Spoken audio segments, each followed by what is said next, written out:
नमस्कार साथियों, स्वागत है आप सभी का आपके अपने चैनल स्वास्थ्य क्लासेस में। आज का लेक्चर क्या है? हिंदी विषय से अलंकार। अलंकार क्या होता है? सभी परीक्षाओं में मैक्सिमम ये पूछा जाता है, चाहे वो एकेडमिक का हो या फिर कोई भी कॉम्पिटिटिव एग्जाम हो, तो सभी के लिए ये बेहद जरूरी होता है। आइए लेक्चर की शुरुआत करते हैं बेहद मजेदार तरीके से। आपको हर एक पॉइंट क्लियरली समझ में आने वाला है, यकीन मानिए, है ना? तो चलिए शुरू करते हैं अलंकार टॉपिक को। देखिए, यह भी जानो, क्या जानना है?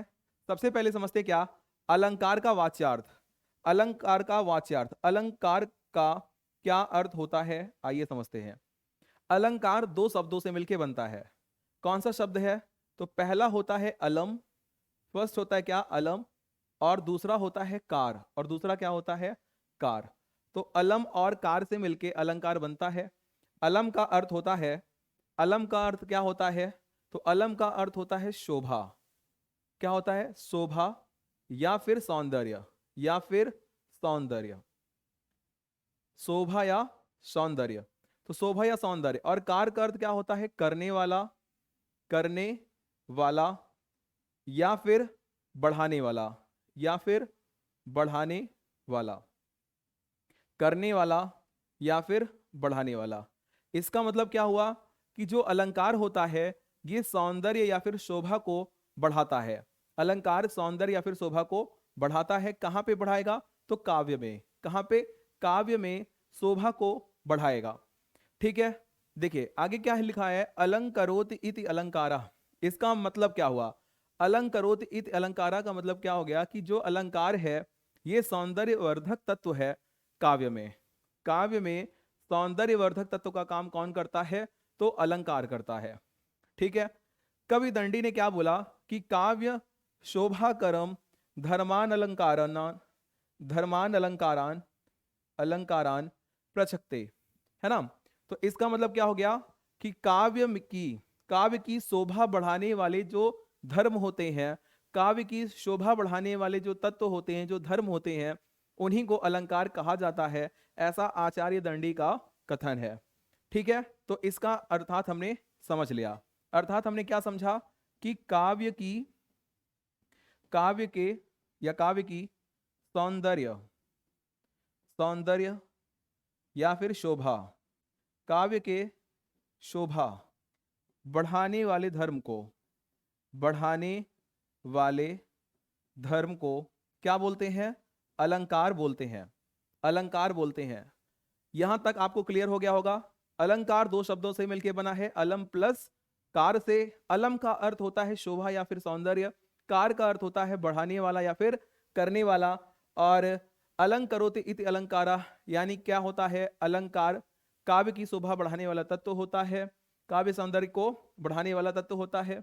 और कवि दंडी ने क्या बोला? कव्य शोभाकरम धर्मान अलंकारान प्रचक्ते। तो काव्य के सौंदर्य या फिर शोभा बढ़ाने वाले धर्म को ही अलंकार कहा जाता है। यहां पे एक चीज और ध्यान से समझिए, सौंदर्य मीन्स यहां पे सुंदरता से ही नहीं है, है ना? अनुकूलता से है। उसका जो अभिप्राय है वो अनुकूलता से होता है।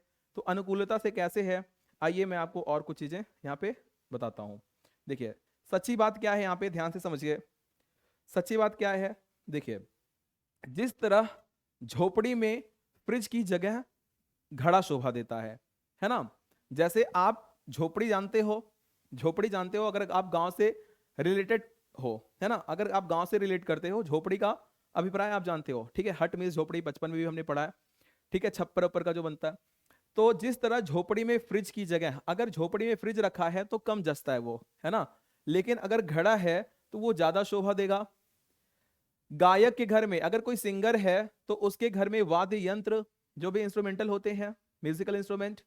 अध्यापक टीचर के घर में किताबें शोभा देती हैं। ठीक उसी प्रकार अलंकार काव्य की शोभा बढ़ाता है। अलंकार क्या करता है? तो अलंकार काव्य की शोभा बढ़ाता है।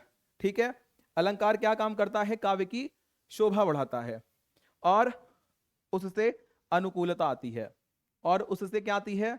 अनुकूलता आती है। ये चीज आप समझ रहे हो? ठीक है, झोपड़ी में क्या फ्रिज का कोई काम है? ठीक है, नहीं। वहां पे घड़ा शोभा देता है। टीचर के घर में किताबें शोभा देती हैं, गायक के घर में जो वाद्य यंत्र होते हैं वो शोभा देते हैं, और उसी प्रकार अलंकार काव्य की शोभा बढ़ाता है और काव्य में उससे अनुकूलता आती है। ठीक है, चलिए आगे समझते हैं, आगे समझते हैं अलंकार के भेद। आइए समझते हैं अलंकार के भेद कौन कौन से होते हैं। तो अलंकार के 3 भेद हैं। अलंकार के कितने भेद हैं? भेद मीन्स क्या हो गया? प्रकार, टाइप्स। तो अलंकार के मेनली 2 भेद पढ़े जाते हैं, शब्दालंकार और अर्थालंकार, और कभी कभी आपको 3 अलंकार देखने को मिलते हैं, उभय अलंकार भी, है ना। तो शब्दालंकार क्या होता है? जब काव्य में शब्दगत चमत्कार होता है, जब शब्दों के माध्यम से चमत्कार हो तो उसे बोलते हैं शब्दालंकार। जब शब्दों के माध्यम से, किसके माध्यम से? शब्दों के माध्यम से चमत्कार हो, शब्दों के माध्यम से चमत्कार हो तो उसको क्या बोलते हैं? उसको बोलते हैं शब्दालंकार। अर्थालंकार क्या होता है? जब अर्थगत चमत्कार हो, यानी कि अर्थ के माध्यम से, अर्थगत जब चमत्कार होता है तो अर्थगत चमत्कार को बोलते हैं अर्थालंकार। और उभय अलंकार, जहां पे दोनों हो, मिक्स, जहां पे शब्दा भी हो और अर्था भी हो, वहां पे क्या हो जाएगा? वहां पे उभय अलंकार हो जाएगा। ठीक है, चलिए।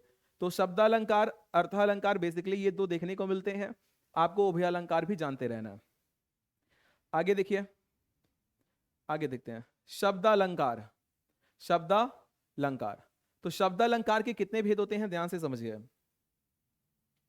शब्दालंकार के भेद समझिए। तो शब्दालंकार के भेद कौन कौन से होते हैं? जो इंपॉर्टेंट है वही मैं आपको बता रहा हूं, 1-2 आपको एक्स्ट्रा ही आपको देखने को मिलेंगे कहीं ना कहीं बुक्स में, तो ध्यान से समझिए। अनुप्रास अलंकार, यमक अलंकार, श्लेष अलंकार, वक्रोक्ति अलंकार। अनुप्रास अलंकार, यमक अलंकार, श्लेष अलंकार और वक्रोक्ति अलंकार, ये शब्दालंकार के भेद हैं। यानी कि शब्दालंकार में हम इन टॉपिक को पढ़ेंगे, इन टॉपिक्स को क्लियर करेंगे। आगे देखिए, अर्थालंकार में हमको क्या क्या पढ़ना है? ध्यान से समझिए। अर्थालंकार में हम लोग पढ़ेंगे बच्चा उपमा अलंकार को, ठीक है, उपमा अलंकार, रूपक अलंकार, उत्प्रेक्षा अलंकार, अतिशयोक्ति अलंकार, मानवीकरण अलंकार, भ्रांतिमान अलंकार। तो ये इंपॉर्टेंट है, सबसे सबसे इंपॉर्टेंट ये है, मैक्सिमम एग्जाम्स में ये पूछा जाता है। फिर हम लोग ये पढ़ेंगे संदेह अलंकार, दृष्टांत अलंकार, व्यतिरेक अलंकार, विभावना अलंकार, विरोधाभास अलंकार। तो ये सब किस में आएंगे? तो अर्थालंकार में। अर्थालंकार में हम इन अलंकार को कवर करेंगे, कोई दिक्कत? चलिए आगे देखते हैं। तो शब्दालंकार और अर्थालंकार के भेद को हम लोग पढ़ेंगे। आगे देखिए आप, उभय अलंकार। उभय अलंकार में ज्यादातर क्या आपको पढ़ना पड़ता है? तो संश्लिष्ट अलंकार और संकर अलंकार। संश्लिष्ट अलंकार और संकर अलंकार को ही पढ़ा जाता है। ये बहुत हायर चीजें हो जाती हैं आपके एग्जाम में। मैक्सिमम से मैक्सिमम शब्दालंकार और अर्थालंकार, यही 2 अलंकार पूछा जाता है। ठीक है, चलिए आगे देखिए। अब आगे बात करते हैं कुछ इंपॉर्टेंट टर्म की, ध्यान से समझिए। ये कुछ नया क्या है? ध्यान से समझिए। इसके बाद ये एक एनालॉजी है, लेकिन है ना, मजेदार है थोड़ी, ध्यान से समझिए। मैंने ट्विटर पे पाया, मैं सोचा आप लोगों को भी मैं इसको दिखाता हूं। क्या है ये कुछ नया? कुछ नया में क्या, आप देखिए 0001, 0001, छटंकी के छठवें दिमाग को नमन। छटंकी के छठवें दिमाग को नमन। तो ये क्या है? छटंकी के छठवें दिमाग को नमन, ये है क्या चीज? ध्यान से समझिए। तो यहां पे आप देख पा रहे होंगे एक कॉपी है, कॉपी पे नेम लिखा गया है, यहां पे छटंकी लाल गुप्ता। क्या लिखा गया? छटंकी लाल गुप्ता। छटंकी लाल गुप्ता जी का ये नोट्स है, और छटंकी लाल गुप्ता जी ने इसको लिखा हुआ है। क्या लिखा है? ध्यान से देखिए। अलंकार के भेदों का उदाहरण तर्क सहित दीजिए। तो अनुप्रास अलंकार, अनुप्रास अलंकार का इन्होंने उदाहरण क्या लिखा है? लैला तुझे लुट लेगी तू लिख के ले ले, है ना। तो उपर्युक्त वाक्य में ला की आवृत्ति बार बार होती है। तो अभी आप लोग भी आगे पढ़ेंगे शब्दालंकार और अर्थालंकार को, तो वहां से ये आप रिलेट कर सकते हो। तो लैला तुझे लुट लेगी तू लिख के ले ले, ये अनुप्रास अलंकार का एग्जाम्पल है। मानवीकरण अलंकार है, इन्होंने लिखा है क्या? कलियों जैसा हुस्न जो पाया, हर अदा में नूर है आया, ये मानवीकरण का एग्जाम्पल है। रूपक अलंकार का एग्जाम्पल, ये चांद सा रोशन चेहरा, बालों का रंग सुनहरा, ये रूपक का हो गया। अतिशयोक्ति अलंकार का एग्जाम्पल क्या लिखा है भैया ने, तो सुनो ना संगमरमर की ये मीनारे, कुछ भी नहीं है आगे तुम्हारे। ठीक है। श्लेष अलंकार का एग्जाम्पल क्या है, मोहब्बत बरसा देना तू सावन आया है। यमक अलंकार का एग्जाम्पल है, सजना है मुझे सजना के लिए, है ना। एक चीज यहां पे है, ये पढ़ने में थोड़ा फनी है, लेकिन एनालॉजी यहां पे कमाल की है। जब भी हम किसी चीज को क्या करते हैं, मजेदार तरीकों से सीखने की कोशिश करते हैं, वो हमें बहुत ही इजीली लर्न हो जाता है, याद हो जाता है। तरीका अच्छा है, आपको पढ़ने पे मजा आएगा, अच्छी बात है, लेकिन इस तरीके से हम चीजों को सीख सकते हैं, है ना। तो लेकिन अभी हम लोग क्या करेंगे, ये बाद की बातें हैं, आते हैं टॉपिक्स को समझते हैं जो जरूरी है। ठीक है। तो 001 छटंकी के छठवें दिमाग को फिर से नमन। चलिए आगे चलते हैं, आगे चलते हैं बेटा। देखिए अब बात करते हैं शब्दालंकार की। किसकी बात करेंगे, शब्दालंकार की बात करते हैं। शब्दालंकार, और शब्दालंकार में सबसे पहला जो प्रकार है इसका, अनुप्रास अलंकार।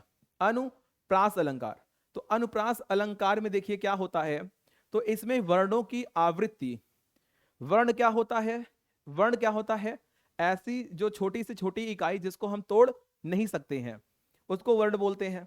तो वर्णों की आवृत्ति दो या दो से अधिक बार हो, जब किसी वर्णों की आवृत्ति दो या दो से ज्यादा बार होती है वहां पे अनुप्रास अलंकार होता है, और वो शब्दालंकार के अंतर्गत आता है। और वर्णों की आवृत्ति से क्या होता है, चमत्कार होता है। चमत्कार में क्या होता है, आपको पढ़ने पे एक यूनिक लगेगा, मजा आएगा। एग्जाम्पल देखिए, जैसे तरनी, तनुजा, तट, तमाल, तरवर, बहुछाए। तो आप यहां पे देख रहे होगे ता वर्ण की आवृत्ति बार बार हो रही है, तो यहां पे क्या हो जाएगा, अनुप्रास अलंकार हो जाएगा। आगे देखिए, सुरभित, सुंदर, सुखद, सुमन, तुम पर खिलते हैं। तो सुरभित, सुंदर, सुखद, सुमन साथ साथ सब में आया है, तो यहां पे सा वर्ण की आवृत्ति बार बार हो रही है, तो इसको क्या बोल देंगे, अनुप्रास अलंकार यहां पे हो जाएगा। आगे देखिए सबसे इंपॉर्टेंट, चारु चंद्र की चंचल किरणें खेल रही थी जल थल में। तो चा वर्ण की आवृत्ति दो या दो से ज्यादा बार आया है, इसलिए यहां पे क्या हो जाएगा, अनुप्रास अलंकार हो जाएगा। अब अनुप्रास अलंकार के कुछ भेद को पढ़ते हैं, ये भी इंपॉर्टेंट है। अनुप्रास अलंकार के भेद भी हमसे कभी कभी पूछ लिया जाता है, तो आइए समझते हैं अनुप्रास अलंकार के कुछ भेद। एक एग्जाम्पल और है, यहां पे समझिए एग्जाम्पल क्या है वो, एक मिनट, एग्जाम्पल क्या है ध्यान से समझिए। मुदित महीपति मंदिर आए, सेवक सचिव सुमंत बुलाए। तो यहां पे मुदित महीपति मंदिर, मां वर्ण की आवृत्ति हो रही है, ठीक है, और इधर सेवक सचिव सुमंत सा वर्ण की, तो दोनों में क्या है, अनुप्रास अलंकार है। ओके, आइए देखते हैं अनुप्रास अलंकार के मुख्य भेद। अनुप्रास अलंकार के मुख्य भेद कौन कौन से हैं। पहला होता है छेका अनुप्रास, मैं सिर्फ वही बता रहा हूं जो कि सबसे ज्यादा महत्वपूर्ण है। फिर होता है वृत्यानुप्रास, और फिर होता है लाटानुप्रास। छेकानुप्रास, वृत्यानुप्रास और लाटानुप्रास क्या होते हैं, आइए देखते हैं, आइए देखते हैं। 001 भैया के दिमाग को नमन। देखिए छेकानुप्रास अलंकार में क्या होता है बच्चा, ध्यान से समझिए। जहां कोई वर्ण, जब कोई वर्ण या वर्ण समूह दो बार आए, कितनी बार आए, दो बार आए, क्या, चाहे वर्ण समूह दो बार आए, तो वहां पे क्या हो जाएगा, छेका अनुप्रास अलंकार होता है। ठीक है, अनुप्रास में क्या होगा, वर्णों की आवृत्ति होती है ना। तो छेक का अर्थ होता है विदग्ध या फिर चतुर, तो यानी इसको चतुर लोगों का अलंकार कहा जाता है। जैसे बंदव गुरुपदुम, सॉरी, बंदव गुरुपद पदुम परागा, सुरच सुबास सरस अनुरागा। ठीक है, तो बंदव गुरुपद पदुम परागा, सुरचि सुबास सरस अनुरागा। तो यहां पे पा वर्ण की आवृत्ति और पा वर्ण की आवृत्ति कितनी बार हुई, दो बार। दा वर्ण की आवृत्ति, दा वर्ण की आवृत्ति कितनी बार हुई, दो बार हुई।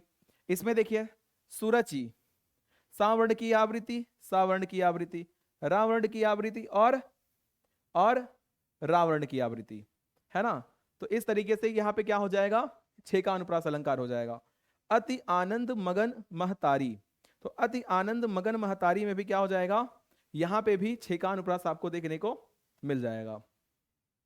ठीक है, चलिए, अति आनंद मगन महतारी, इसमें भी क्या है, 6 का अनुप्रास है।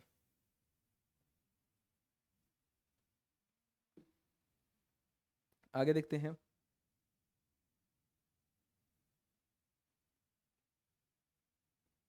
तो यहाँ पे आप समझ सकते हैं आ वर्ण की आवृत्ति 2 बार है और मा वर्ण की आवृत्ति 2 बार है। ठीक है, चलिए वृत्त्यानुप्रास की बात करते हैं। वृत्त्यानुप्रास की बात करते हैं। वृत्त्यानुप्रास की बात करते हैं। वृत्त्यानुप्रास अलंकार में क्या होता है, जहां वर्ण की आवृत्ति अनेक बार हो, जहां वर्णों की आवृत्ति अनेक बार हो, वहां पे वृत्त्यानुप्रास अलंकार होता है। जैसे सबहि सुलभ सब दिन सब देसा, सेवत सादर समन कलेसा। तो यहां पे सा वर्ण की आवृत्ति बार बार हो रही है, बार बार हो रही है, तो यहां पे क्या हो जाएगा, यहां पे हो जाएगा वृत्त्यानुप्रास, यानी कि वर्णों की आवृत्ति अनेक बार हो। फिर भव्य भावों में भयानक भावना भरना नहीं, यह भी क्या हो जाएगा, वृत्त्यानुप्रास अलंकार हो जाएगा। ठीक है, तरन तनुजा तट तमाल तरुवर बहु छाए, तो ता वर्ण की आवृत्ति कई बार हो रही है, यहां पे वृत्त्यानुप्रास हो जाएगा। नेक्स्ट क्या है हम लोगों का, तो लाटानुप्रास। लाटानुप्रास में क्या होता है, ध्यान से समझिए। देखिए, एक शब्द या वाक्य खंड की आवृत्ति उसी अर्थ में हो, ध्यान से समझिएगा, ये यमक अलंकार का उल्टा होता है ना। ध्यान से समझिए, एक शब्द या वाक्य खंड की आवृत्ति, आवृत्ति में क्या होता है, जो रिपीट होना। ठीक है, एक शब्द या वाक्य खंड की आवृत्ति उसी अर्थ में हो पर तात्पर्य में भेद हो, जो मीनिंग उसकी निकल रही है, तात्पर्य भावार्थ निकल रहा है, उसमें भेद हो। तो यमक का ठीक उल्टा होता है, मात्र शब्दों की आवृत्ति ना होकर तात्पर्य मात्र के भेद से शब्द और अर्थ दोनों की आवृत्ति होती है। जैसे पूत सपूत तो क्यों धन संचय, पूत कपूत तो क्यों धन संचय। अगर पूत सपूत है, अच्छा पूत है, तो क्यों धन संचय, पूत अगर कपूत है तो क्यों धन संचय। तो यहां पे क्या है, लाटानुप्रास अलंकार है। पंकज तो पंकज, मृगांक भी मृगांक सी प्यारी, तो पंकज तो पंकज, मृगांक भी मृगांक री प्यारी, तो यहां पे लाटानुप्रास। मिली ना तेरे मुख की उपमा, देखी वसुधा सारी, ये एक में ही है, ये एक में ही है, तो यहां पे क्या है, लाटानुप्रास है। ठीक है, तो अनुप्रास अलंकार को हमने अच्छी तरीके से यहां पे कवर किया। अनुप्रास अलंकार आपको समझ में आ गया, और अनुप्रास अलंकार के इंपॉर्टेंट महत्वपूर्ण प्रकार या फिर महत्वपूर्ण भेद को भी आपने देखा। आगे बात करते हैं शब्दालंकार में ही यमक अलंकार की। किसकी बात करेंगे, यमक अलंकार की। यमक अलंकार में क्या होता है, ध्यान से समझिए। यमक अलंकार बहुत बार पूछा जाता है आप लोगों से, कनक कनक ते सौगुनी वाला एग्जाम्पल, ध्यान से समझिए। तो अनुप्रास में वर्ण की आवृत्ति थी, यहां पे शब्द की आवृत्ति, किसकी आवृत्ति, शब्द की आवृत्ति 2 या 2 से अधिक बार होगी, 2 या 2 से अधिक बार होगी। शब्द के अर्थ हर बार अलग अलग होंगे, और शब्द के अर्थ क्या होंगे, हर बार अलग अलग। शब्दों की आवृत्ति 2 या 2 से अधिक बार, और हर बार उसके मीनिंग अलग अलग होगी। जैसे कनक कनक ते 100 गुनी, मां दक्ता अधिकाय, वा खाए बौराय जग, या पावे बौराय। तो आपने क्या देखा यहां पे, आपने देखा कि कनक कनक 2 बार यूज हुआ है। एक कनक का अर्थ होता है धतूरा, और एक कनक का अर्थ होता है सोना। आगे देखिए, 3 बेर खाती है, वो अब 3 बेर खाती है। यहां पे देखिए बेर 2 बार आया। एक बेर का अर्थ होता है टाइम, और एक बेर का अर्थ होता है फल। काली घटा का घमंड घटा, तो काली घटा और घमंड घटा, तो घटा मीन्स हो गया बादल, और इस घटा का मतलब क्या होता है, डिक्रीज होना, कम होना। तो ये क्या होता है, यमक अलंकार का ये आपका परिभाषा था, और कुछ उदाहरण थे। आगे बात करते हैं श्लेष अलंकार की। श्लेष अलंकार, श्लेष अलंकार इंपॉर्टेंट होता है, ये इस बार क्लास 10th सीबीएसई बोर्ड में भी पूछा जाएगा, है ना। श्लेष का अर्थ होता है चिपकना। क्या होता है, चिपकना। चिपकना मतलब जैसे एक ही चीज से कई सारी चीजें चिपकी होती हैं, जैसे हाथ एक है, इससे ये उंगलियां इसमें चिपकी हुई हैं। तो एक ही शब्द के अनेक अर्थ हों, एक ही शब्द के अनेक अर्थ हों, यानी कि शब्द एक हो लेकिन उनके अर्थ अलग अलग हों। देखिए, जैसे रहीमन पानी राखिए, बिन पानी सब सून, पानी गए न उबरे, मोती मानुस चून। तो पानी शब्द का यहाँ पे तीन अर्थ है। एक पानी का अर्थ होता है कांति मीन्स चमक, एक पानी का अर्थ हो गया कांति, दूसरे पानी का मीन्स क्या हो गया आत्मसम्मान, और तीसरे पानी का अर्थ हो जाता है जल से, वाटर से। आगे देखिए, चरण धरन धरत चिंता करत, चितवत चाहूं और, सुबरन को खोजत फिरत, कभी व्यभिचारी चोर। तो सुबरन के भी तीन अर्थ होते हैं। एक कवि के लिए सुबरन मीन्स सुंदर वर्ड, है ना, सुंदर शब्द। व्यभिचारी के लिए सुंदर, दिखना, रंग रूप। और चोर के लिए सोना, चोर के लिए सोना। तो यहां पे एक वर्ड से, एक शब्द से कई सारे अर्थ चिपके हुए हैं, इसलिए यहां पे शब्दालंकार हो जाएगा। सॉरी, इसलिए यहां पे शब्दालंकार में श्लेष अलंकार हो जाएगा। कोई दिक्कत? चलिए आगे देखते हैं। अगला है वक्रोक्ति अलंकार। क्या है यहां पे? वक्रोक्ति अलंकार। वक्रोक्ति अलंकार क्या होता है, ध्यान से समझिए। वक्रोक्ति मीन्स होता है उल्टा कथन। क्या होता है? उल्टा कथन। वक्र प्लस उक्ति। वक्र मीन्स आप जानते हैं उल्टी लाइन, और उक्ति मीन्स हो गया कथन। एक व्यक्ति के कहे गए शब्द को जब दूसरा क्या करता है, जानबूझकर अलग मीनिंग निकालता है ना। जैसे आजकल के बच्चे का काम क्या है, डबल मीनिंग का इस्तेमाल करते हैं। ऐसे ही जब आपको किसी चीज का अर्थ मालूम हो और उस अर्थ को आप जानबूझकर रिप्लेस कर दो दूसरे अर्थ से, तब वहां पे वक्रोक्ति अलंकार होता है। तो वक्रोक्ति का अर्थ क्या हो जाता है? टेढ़ा कथन। एग्जाम्पल देखिए, उदाहरण क्या है? यहां से भागना मत पढ़ो, यहां से भागना मत कॉमा पढ़ो, यहां से भागना मत पढ़ो। तो यहां पे क्या है, आप किसी भी तरीके से अगर सेंटेंस बोला गया है यहां से भागना मत पढ़ो, यहां से भागना मत पढ़ो, तो आप अपने हिसाब से जब सेंटेंस को अलग मीनिंग निकाल दोगे तो वहां पे क्या होगा, वहां पे क्या हो जाता है? तो वहां पे हो जाता है वक्रोक्ति अलंकार। जैसे एक मैं आपको एग्जांपल बताऊं, एक बच्चे से पूछा गया, एक बच्चे से उसकी मम्मी ने बोला कि किताब उठाओ। गांव में क्या होता है या फिर शहरों में मम्मी लोग क्या बोलती हैं, ऐसे तो नहीं बोल सकती हैं कि जाओ पढ़ो, कहती हैं किताब उठा लो। तो बच्चा क्या करता है, एक बच्चा गया, वो हाथ में बुक लिया, बुक अभी मेरे पास नहीं तो यहां से मैं आपको दिखा देता हूं। जैसे हाथ में एक क्या किया, बुक लिया और बुक को ऐसे उठा लिया, काफी देर तक उठाया था। उसकी मम्मी ने बोला ये क्या कर रहे हो? बोले मम्मी आप ही बोली थी बुक उठाने के लिए, है ना। तो ये वाला उल्टा केस जो हम लोग खुद से निकाल लेते हैं, यही वक्रोक्ति अलंकार है। ठीक है, एक और देखिए, कौन द्वार पर, दरवाजे पर कौन है? हरि मैं राधे, हरि मैं राधे। तो कृष्ण जी बोलते हैं मैं श्री कृष्ण हूं राधे। तो हरि मीन्स वानर भी होता है। तो जो राधा है क्या कहती हैं, क्या वानर का काम यहाँ, तो मेरे दरवाजे पर बंदर का क्या काम है ना। तो ये भी क्या हो गया, वक्रोक्ति अलंकार हो गया। तो आज हम लोगों ने अच्छी तरीके से क्लियर कर लिया क्या, अपने शब्दालंकार को। क्या क्लियर किया है? शब्दालंकार को क्लियर कर लिया हमने। तो शब्दालंकार अच्छी तरीके से आपको समझ में आ गया होगा, शब्दालंकार समझ में आ गया होगा। अगली क्लास में होगी क्या, अगली क्लास में हम लोग अर्थालंकार को कवर करेंगे। अगली क्लास में आपका क्या चलेगा, अर्थालंकार। ठीक है, ये आपको नेक्स्ट क्लास में मिलेगा। ठीक है, छटंकी लाल गुप्ता। ठीक है, चलिए आगे चलते हैं, आगे देखते हैं कोई पेज बचा है या फिर धन्यवाद। ठीक है भैया, thank you, thank you. Classes आपको अब से मिलने वाली हैं रेगुलर, एक वीडियो तो डेली मिलेगी। बाकी के लिए मैं कोशिश कर रहा हूं और भी वीडियोस आपको मिल सकती हैं। प्लानिंग कुछ और हो रही है, बहुत धमाकेदार मस्त सी। हिंदी का लेक्चर आपको कैसा लगा है कमेंट करके जरूर बताइएगा। बहुत बहुत धन्यवाद, जय हिंद।